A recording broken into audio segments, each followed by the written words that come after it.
இப்போ நமக்கு வந்து ஒரு பல்லு சொத்தன்னு வந்துருச்சுன்னா, ரொம்ப ஆழமா சொத்த போயிருக்குன்னா, நம்ம அதுக்கு வந்து ரூட் கேனால் ட்ரீட்மெண்ட், வேர் வைத்தியம் ட்ரீட்மெண்ட் பண்ணுவோம் ஆக்சுவலி. ஸோ வேர் வைத்தியம் பண்ணிட்டு, அதுக்கு மேல வந்து நம்ம அந்த டூத் ப்ரொடெக்ட் பண்றதுக்கு நம்ம ஒரு கேப் மாரி போடுவோம்.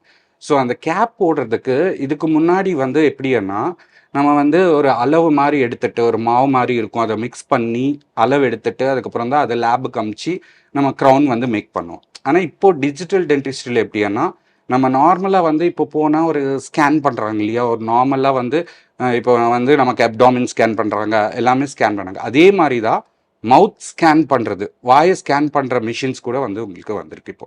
அது எப்படின்னா, இப்போ வந்தாங்கன்னா பேஷண்ட்டு நம்ம வந்து ரூட் கேனால்லாம் ஃபினிஷ் பண்ணி எல்லாம் அளவு எடுக்கிறதுக்கு பதிலா, நாங்க வந்து வாய் ஃபுல்லா ஸ்கேன் பண்ணிட்டு, அது வந்து டிஜிட்டலா நாங்க வந்து கேட்-கேம் மிஷின்ல ட்ரான்ஸ்ஃபர் பண்ணுவோம்.